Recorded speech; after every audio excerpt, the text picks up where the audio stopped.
back to Olfactophiles. I'm Tara, and today we are going to begin my full collection series. I've done this once a year-ish for the last, this will be the third time, last few years.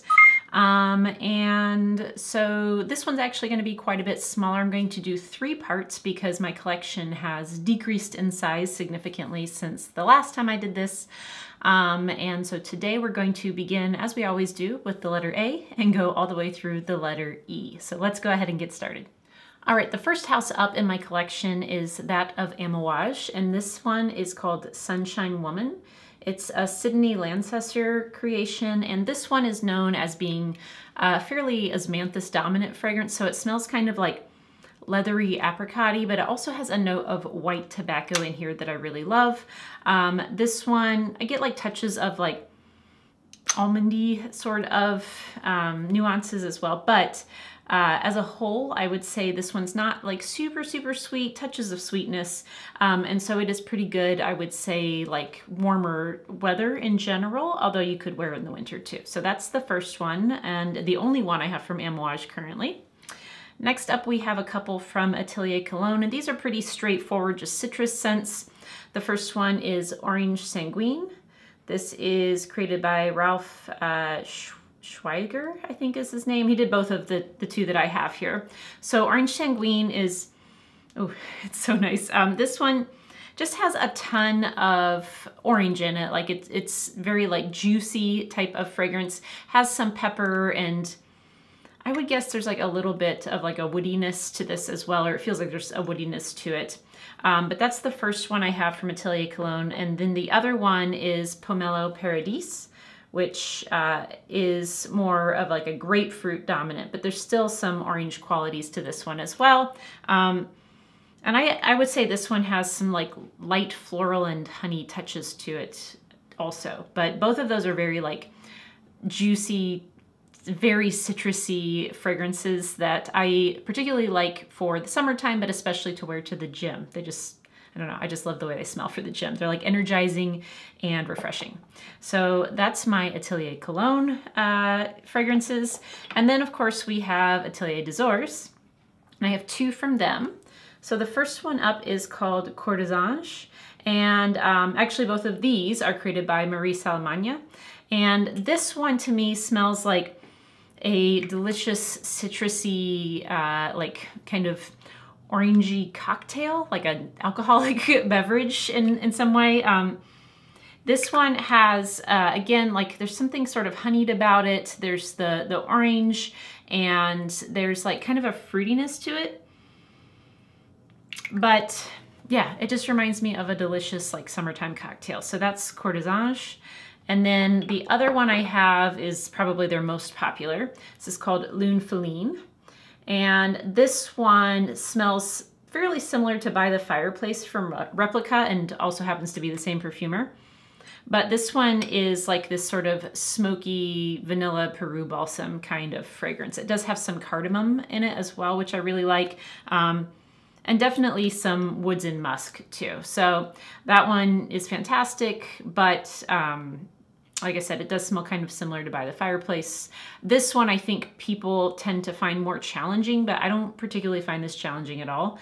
I love them both, and I don't probably need both, but I'll keep them both until this runs out. As you can see, it's starting to get low. Next up are houses that begin with the letter B, and so we will begin with Boadicea the Victorious. This one is called Ardent, and it was created by Christian Provenzano. So this to me smells a lot like Tom Ford's Noir de Noir, but I actually slightly prefer Ardent over Noir de Noir, which is why I have this and not that one. So this is a rose patchouli fragrance predominantly to me, but this one I do also get some pretty heavy doses of vanilla in, so if that sounds good to you, or if you do like Noir de Noir but don't yet own it, because you probably don't need both, this is a good option to check out.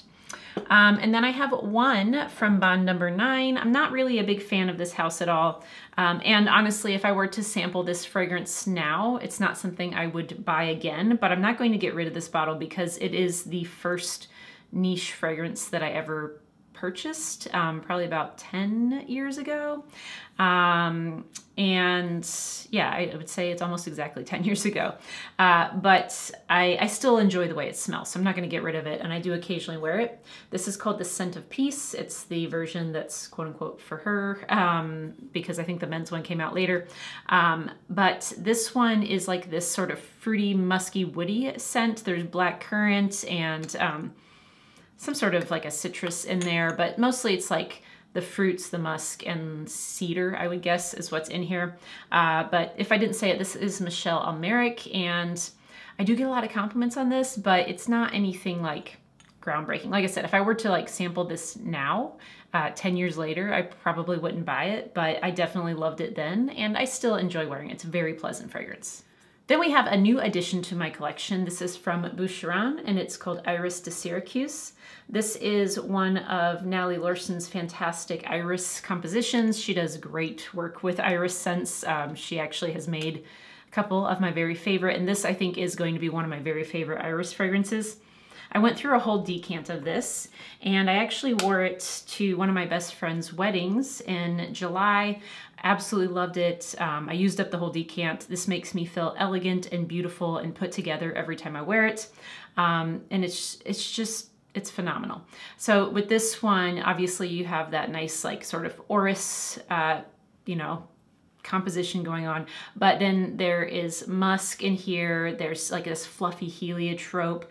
I would say there's even some bits of like vanilla and patchouli in this as well, but I would say that the iris, the musk, and the heliotrope are what stand out the most to me, and it's just, like I said, so elegant and beautiful. So that one's called Iris de Syracuse. And then the last house I have that begins with the letter B is Byredo, and this one is Bal d'Afrique. Again, this one has a bit of a nostalgic sort of quality for me. Jerome Epinette created Bal d'Afrique, but the thing about this one is not so much the scent, like this actual bottle or fragrance, but the fact that it reminds me of a fragrance that I got from the Body Shop for my apartment in Chicago. It's like an oil, like, you know, a home scented oil that you would burn. And it smelled just like this, or this smells just like that, because that was a long time ago and much older than this fragrance is. But this one, again, I would say is sort of this like, there's a lot of vetiver in here, but also a lot of musk and citrus. There's marigold in here, a few other notes, but I would say, like, to me, I get like kind of the woody musk in this more than anything. So that's Bal d'Afrique from Byredo. All right, the bulk of this video will be spent on houses that begin with the letter C, predominantly because Chanel falls into that category. But before we get to Chanel, let's start off with one from Carner, Barcelona. And this one is called Tardes. This is a Daniela Andre creation, and this is probably one of my very favorite almond scents. This one, it has, there's a fluffy heliotrope in here too, but there's like this almond tonka sort of combination that I really enjoy. It's not heavy, it's not overly, I mean, it's sweet a little bit, but it's not overly sweet. And it just wears really light and airy and pretty. So that one is Tardes, if you're looking for a good almond fragrance. Then we have a couple from Carolina Herrera. These are from the Confidential line. First up is Iris Empire. Here it is. And this one is Nelly Hakim Ruiz. This is just this great, deep, dark iris fragrance. So it's quite different from most of the iris fragrances in my collection that tend to be more like clean and airy and light and beautiful. This one is a very sexy iris. So this is like iris and leather, and there's sort of like this chocolatey quality to it. Definitely some benzoin and patchouli in here as well, but this, yeah, this is like that, this rich, dark iris. So this is a nighttime iris for me for sure. So that one's called Iris Empire. And then the other one that I have from the Carolina Herrera Confidential collection is Nightfall Patchouli. And this actually is probably my favorite from the whole collection, at least that I've tried. And this one, I don't know who created it, but nice. Obviously you get the patchouli, there's again benzoin, but there's like the cinnamon note to it, there's some rose, and definitely tobacco in here, as well as probably some other spices. So this one is a bit rich and sweet, but it's not a gourmand and it's not overly sweet, because you do get that still the the earthiness from the patchouli as well as the tobacco. So that one, Nightfall Patchouli, love it. Again, a very sexy fragrance. Then we have yet another one I think is pretty sexy. This one is from Celine and it's called Nightclubbing, but this is my sexy ashtray fragrance. And actually I got a new sexy ashtray fragrance in one that I'll talk about in my next video from Molinard, which is Habanita. But now I have two. Oh, anyway, so this one is like this sort of, I don't know why, it has like this green galbanum in it, but combined with the vanilla and the iris that's in here, it just gives off this sort of like smoky quality. There's, I think, like a note of moss in here that I pick up. Definitely some patchouli as well, but to me, it comes off as being this sort of like cigarette smoke vibe. So I'm a big fan of Nightclubbing, but let's go ahead and get into these Chanels now because there are quite a few. And I'm going to begin with probably currently my favorite of all of them, and that is 1957. 1957 is an Olivier Polge creation, and this is a very musky scent, very like beautiful, clean sort of musk here. And there's definitely a lot of iris in it too, but musk is the predominant player. There's like definitely bergamot. There's a cedary quality to it, but it's also powdery, definitely a powdery type of fragrance. You get a little touch of like aldehydes to brighten it up. But yeah, this is just another one of those fragrances, much like the Iris de Syracuse, that just makes me feel so put together and classy and beautiful when I wear it. So that's 1957. Then we have a really great lavender fragrance here. This is Jersey. This is Jacques Polge, who created most of these today, but this one is, I love it. It's so cozy and soft and beautiful. It's like lavender and tonka and vanilla are the main things that I get from Jersey. It does remind me a little bit of the lavender fragrance from Lush that you can get as like a body spray and stuff. But this is just so nice. And I like to wear this one to bed. The other lavender from the Les Exclusives line is called Boy, and I love that one as well. That would be something I would wear probably more in the day, whereas, like I said, Jersey's a little bit more of like a cozy nighttime fragrance for me. So yeah, love them both though. Okay, then, okay, I don't even use this at all, but I'm going to show you because I do own it.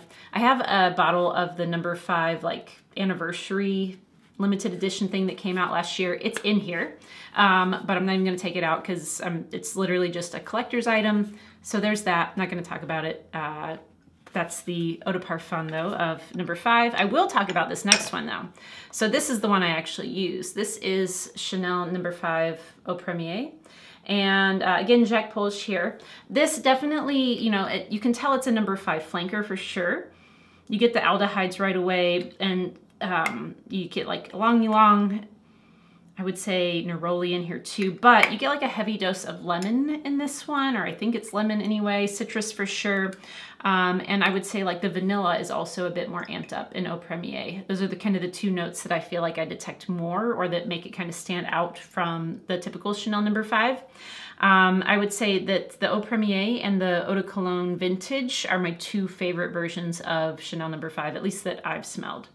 So yeah, definitely would recommend that. I also would highly recommend this next one, or any from this line. I like them all. This is No. 19, the Poudre edition, which has more iris in it. Again, this is Jacques Polge.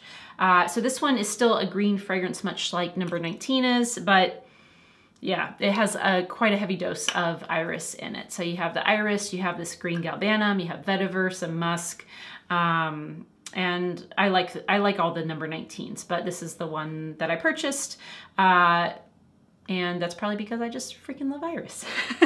Anyway, let's move on to the next one because we're going to be here forever if I talk this much about all of them.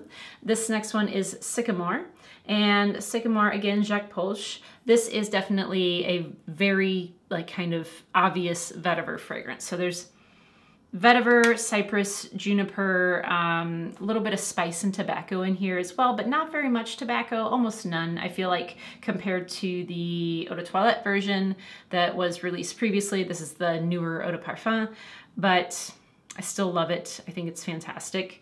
So if you like vetiver, this is one of my favorite vetivers for sure. Then the last Chanel that I have is Venise.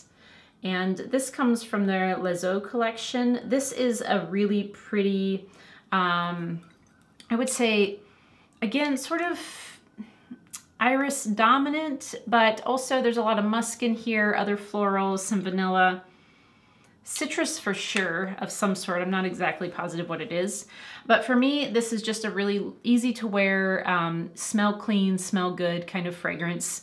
Definitely something that I reach for when I'm going somewhere where I feel like people might be offended by fragrance, or like some of the heavier fragrances that I would often wear. Also, if it's just like super hot and I'm gonna be like really close to other people, and so I wanna be mindful of like not making them feel nauseated from the heat and closeness, this is the type of fragrance I would reach for. So anyway, I love that one. It's my favorite from this collection thus far. So that's my last Chanel, and it's called Venise. All right, next up are some from Chloe, and from the Atelier des Fleurs collection, this is Cedrus. This is a Quentin Biche creation, as is the next one. So this one is like this sort of woody cardamom kind of fragrance. There are touches of moss and vetiver in here as well, but it's really light and pretty. And the idea from this collection is predominantly, although this one is, you know, a woods one, Cedrus, predominantly soliflores. And so the other one I have from this collection that Quentin Biche also did is Lavanda, which is just a lavender fragrance. So it's just lavender soliflore, but it's a beautiful lavender soliflore. There are some others from this collection I quite like as well, but those are the only two that I've decided to keep for myself. I do have this sort of a unicorn here. This is Chloe Love Oh Intense. And this one, I don't know why they discontinued this. I talked about it recently in a video where I talked about discontinued fragrances, but oh, it's so good. So this one's Louise Turner and Natalie Graciasetto. And it's like iris, vanilla, little powdery sort of heliotrope thing going on. Just like purple florals in general with some musk. God, I love it. I love this fragrance. So I don't know, if you find it for not a stupid amount of money and you like those types of fragrances, I highly recommend it, but it's discontinued, unfortunately. And then the last Chloe I have is Chloe Nomade Absolue de Parfum. And this one, again, is Quentin Biche. She does a lot for Chloe, it seems like. And this one, I don't know why it reminds me of high school. It just does when I smell it. So predominantly I get the, like there's a Mirabelle plum note in here, but then that with like oak moss and Davana, I would say are kind of the main players with this one. It smells fruity, sort of slightly, like I said, kind of, I guess you have like mostly the oak moss and fruitiness to me, to be quite honest, is what I get from it. No clue why it reminds me of high school, but it kind of reminds me of the way some stores back when I was in my teens smelled. So that's Chloe Nomade Absolue. Moving on to Christian Dior, first we have Ombre Nuit, which is a François Damasci creation. This is sort of this like rose amber combination. Definitely some like bright kind of pink pepper in here. I think there's some sort of woods. I don't know exactly what type of wood is in here, but there's something woody about it. I would guess there's some patchouli in here as well. But I really do love Ombre Nuit. I also have Balade Sauvage, which I couldn't remember the name of in a film, or not a film, I'm not making films, but in a video I recorded not too long ago. I don't know why I couldn't remember the name, but this is one of my very favorite fig fragrances. Again, François Damasci, and this one is like the whole fig tree, all of it, like leaves, fruit, the trunk, and then some citrus are the main things I get from that. Then we have one that was Annick Minardo. This is Bois d'Argent, and this is more of like an, I would say, like a woody iris. It has some sweetness to it as well, but it's less of that. Again, it kind of deviates from a lot of these like sort of elegant, airy irises that I tend to gravitate towards. This one is more of like a woody type of iris scent, so that's Bois d'Argent. And then I have, of course, the big boy here, the largest bottle in my collection. But look at that. I mean, that's pretty impressive, right? This is Fève Délicieuse, and this one was created by François Damasci. It's known as a tonka fragrance, tonka, vanilla, maybe some caramel nuances, a little bit of something like chocolatey, nutty sort of type of thing. But this is like something I wear to bed, which is how I've been able to use quite a bit of it myself, because I just wear it at night when I go to bed, especially in the winter time. It's very cozy. And the last Christian Dior I have is a classic. This is Hypnotic Poison Eau de Toilette. Again, Annick Minardo. And this is another almond fragrance. So this is like vanilla, almond, coconut, I would say, are the main things here. And it's a very nostalgic scent. I wore this in high school, and I still like it, and I still think it smells pretty sexy. It might smell dated to people who are younger than me, but I like it. So that's Hypnotic Poison. Next, I have another sort of woody iris fragrance. This comes from Christian Louboutin, and it's called Luby Rouge. Perfumer on this one is Marie Salamagna. And this, again, like I said, maybe not like super woody, but it does seem to have a woody characteristic to me. It's more like, I think, iris. There's definitely vanilla in here and cardamom for sure, but it does have a woody quality to me as well. That's not at all listed on the notes. I think the notes are literally like iris, cardamom, vanilla. Like I think that's all the notes that are listed, but it definitely has a woody quality to me as well. Big fan of that. It does remind me of, there's one from Van Cleef & Arpels that smells very similar to this if you wanted something more affordable, because this is kind of expensive. To be completely honest, first of all, I got this secondhand for a lot less than the retail, but I just kind of wanted this bottle. And I do really like the fragrance itself, but I had the one from Van Cleef & Arpels that I cannot remember the name of right now. It might just be Boadicea, I think is what it is. Anyway, that one is much cheaper, smells very, very similar, but this one comes in this bottle. Isn't that ridiculous? Anyway, let's move on. So next we have Clean Reserve, and the only one I have from them is Radiant Nectar.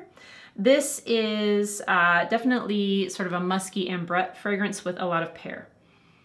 I like it. It's like, I don't know, it's just kind of makes me happy. It's a very happy fragrance. It's uplifting, has some woods in it too. But yeah, I would say, and definitely some ambroxan in here as well. But overall, I would say this is just a nice, like, fruity from the pear, musky ambrette fragrance. And I do love the note of ambrette. So if you do as well, you might want to check that out. You can usually sample these at Sephora, no problem.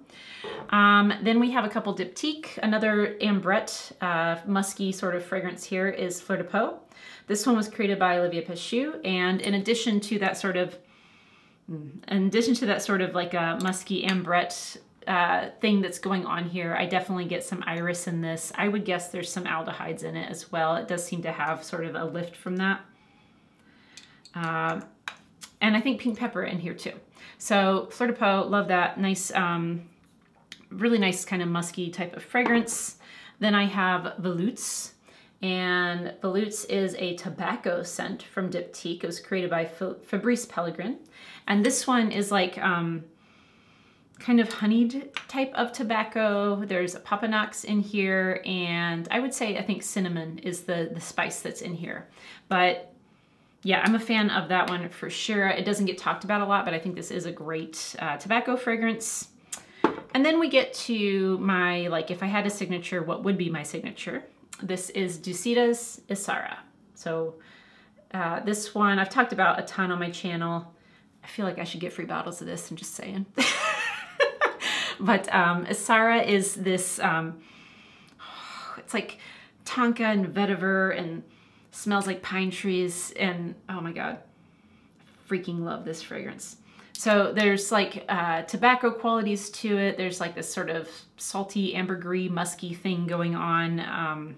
I freaking love this scent. I'm not gonna talk about it anymore because I've talked about it a billion times on my channel. Let's move on. Other scents that I've talked about quite a bit come from Elizabeth and James. This one is Nirvana Amethyst.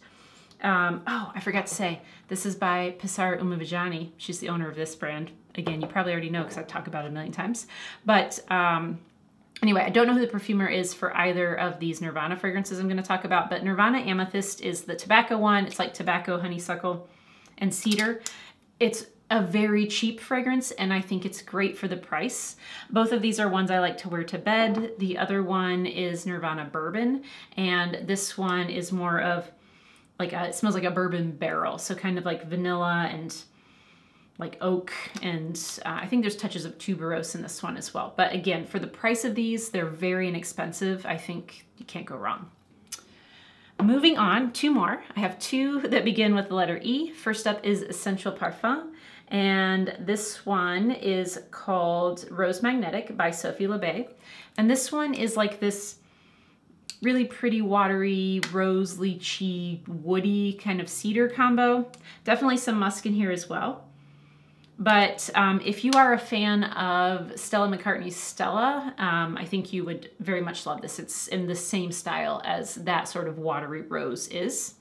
And the last one for today in this first collection series video is from Atelier, and it is Fat Electrician, which I freaking love because my dad is an electrician. And he's not fat, but I did buy him a bottle of that's a joke for Christmas because I get him a joke gift every single year for Christmas. They have included things such as a Beavis and Butthead wallet. Before they were popular, I got him a leg lamp. Now that like you see them everywhere, but when I got it, it was like the first time I ever saw you could buy an actual leg lamp from the Christmas Story, and lots of other things. But anyway, his gag gift this past year was a bottle of Fat Electrician, but it also smells fantastic. So this is a vetiver fragrance.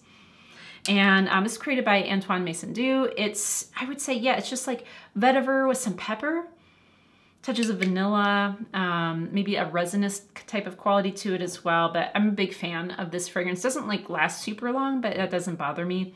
I just think it's great. I like wearing this in the summer a lot, actually. So anyway, that's the last one for today.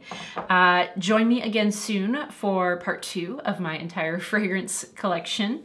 And also, if you're watching this when I first post it, then on Friday, which will be October, I don't even know what day it is. It's so bad. October, let's see, 14th, I believe, 2022.